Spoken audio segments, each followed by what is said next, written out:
अच्छा जी, मैं ਤੁਹਾਨੂੰ ਲਿਖਾ ਰਿਹਾ ਸੀਗਾ an astonishing example of constitutionalism is federal laws of United States government, which is consistent with the US Constitution. In India, in India, the laws of central government are consistent with are consistent with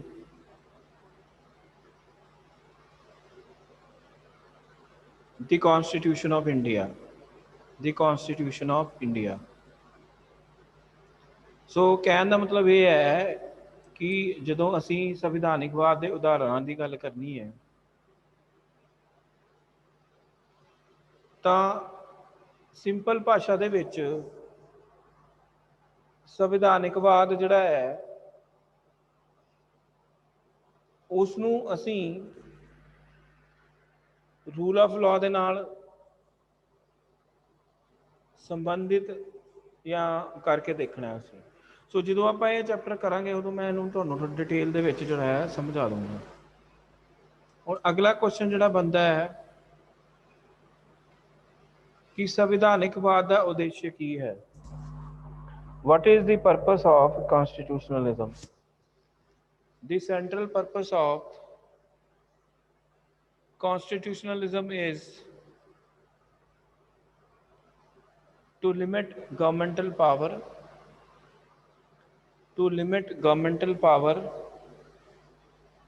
comma, to check and restrain the persons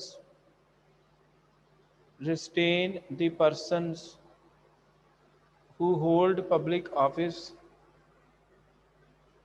and exercise political authority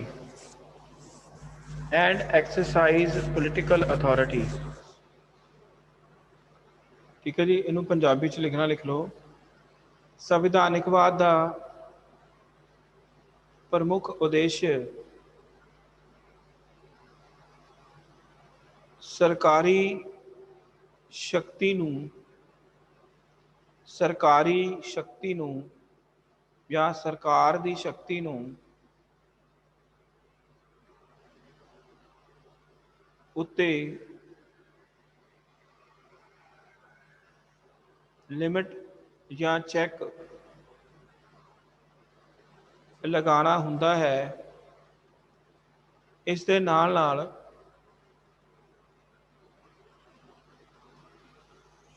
ਕੁਝ ਵਿਅਕਤੀਆਂ ਨੂੰ ਜਿਹੜੇ ਕਿ ਜ਼ਿੰਮੇਵਾਰ ਸਰਕਾਰੀ ਅਹੁਦਿਆਂ ਉੱਤੇ ਬੈਠੇ ਹਨ ਉਸ ਦੀ ਰਾਜਨੀਤਿਕ ਸੱਤਾ ਉੱਤੇ ਵੀ ਰੋਕ ਲਗਾਉਣਾ ਹੁੰਦਾ ਹੈ। ਉਸ ਦੀ ਰਾਜਨੀਤਿਕ ਸੱਤਾ ਉੱਤੇ ਵੀ ਰੋਕ ਲਗਾਉਣਾ ਹੁੰਦਾ ਹੈ। ਠੀਕ ਹੈ ਜੀ।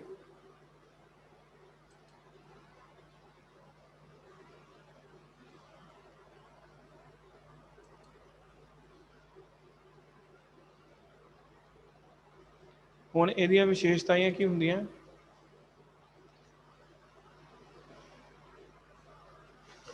ਸੰਵਿਧਾਨਿਕਵਾਦ ਦੀਆਂ ਪ੍ਰਮੁੱਖ ਵਿਸ਼ੇਸ਼ਤਾਵਾਂ ਦਾ ਵਰਣਨ ਕਰੋ। ਸੰਵਿਧਾਨਿਕਵਾਦ ਦੀਆਂ ਪ੍ਰਮੁੱਖ ਵਿਸ਼ੇਸ਼ਤਾਵਾਂ ਹੁੰਦੀਆਂ ਹਨ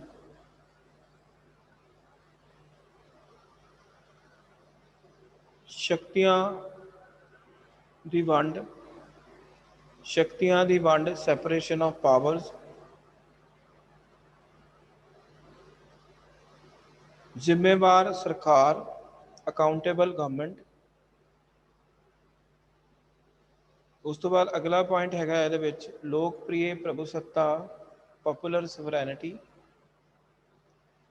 ਉਸ ਤੋਂ ਬਾਅਦ ਅਗਲਾ ਪ੍ਰਸ਼ਨ ਹੈਗਾ ਅਗਲਾ ਪੁਆਇੰਟ ਹੈਗਾ ਇਹਦੇ ਵਿੱਚ ਕਾਨੂੰਨ ਦਾ ਸ਼ਾਸਨ, ਰੂਲ ਆਫ ਲਾਅ।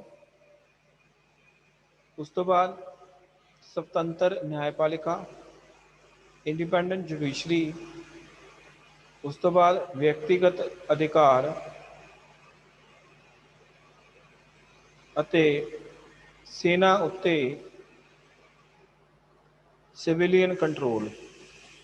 ਸੈਨਾ ਉੱਤੇ civilian control, civilian control on military.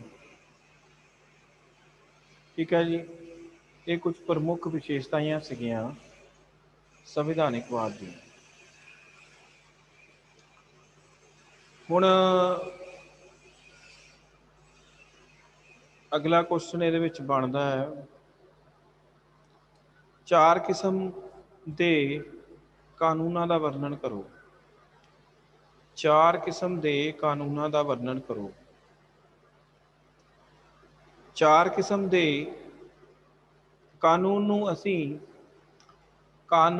ਅਸੀਂ 4 ਪ੍ਰਮੁੱਖ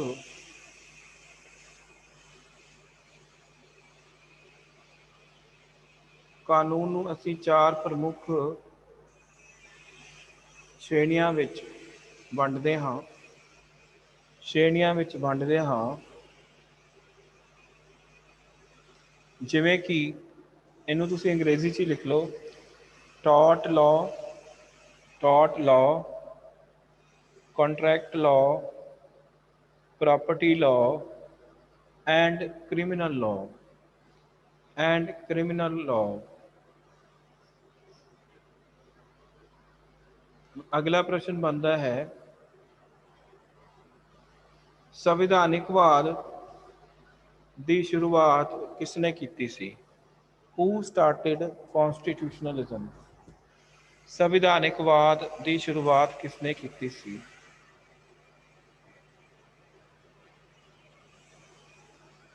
ਇੰਗਲੈਂਡ ਦੇ ਰਾਜਾ ਕਿੰਗ ਜੌਨ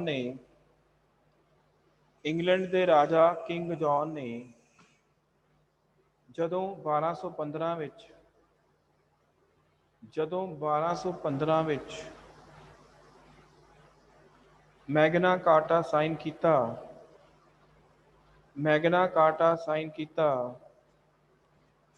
ਜਿਸ ਦੇ ਰਾਹੀਂ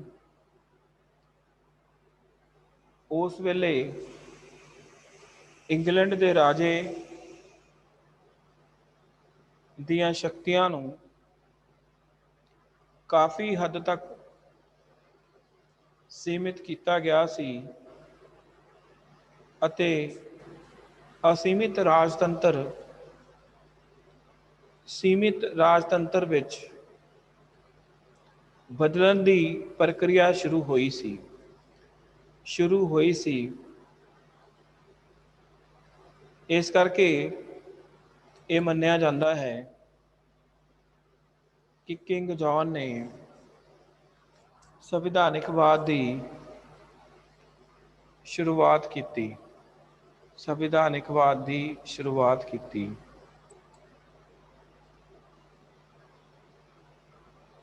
ਹੁਣ ਲਿਖੋ ਜੀ, ਸੰਵਿਧਾਨਿਕਵਾਦ ਦੇ ਮੁੱਖ ਸਿਧਾਂਤਾਂ ਦਾ ਵਰਣਨ ਕਰੋ। ਪ੍ਰਮੁੱਖ ਤੌਰ ਤੇ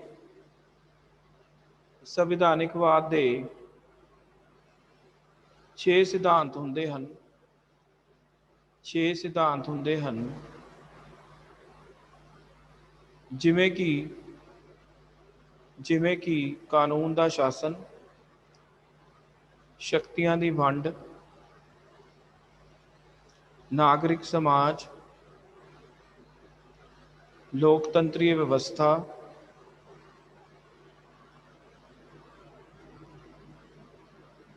ਅਤੇ ਸਬਸਿਡੈਰਿਟੀ।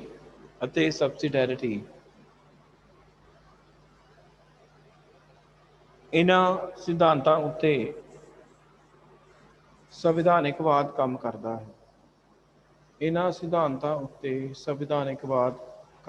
ਹੈ। ਠੀਕ ਹੈ ਜੀ, ਅੱਜ ਦਾ ਮੈਂ ਲੈਕਚਰ ਇੱਥੇ ਹੀ ਖਤਮ ਕਰਦਾ ਹਾਂ। ਬਾਕੀ ਇਸ ਪੇਪਰ ਦੇ ਜਿਹੜੇ ਛੋਟੇ ਕੁਐਸਚਨ ਰਹਿੰਦੇ ਆ, ਉਹ ਅਗਲੇ ਲੈਕਚਰ ਦੇ ਵਿੱਚ ਅਸੀਂ ਡਿਸਕਸ ਕਰਾਂਗੇ। Thank you for attending this class.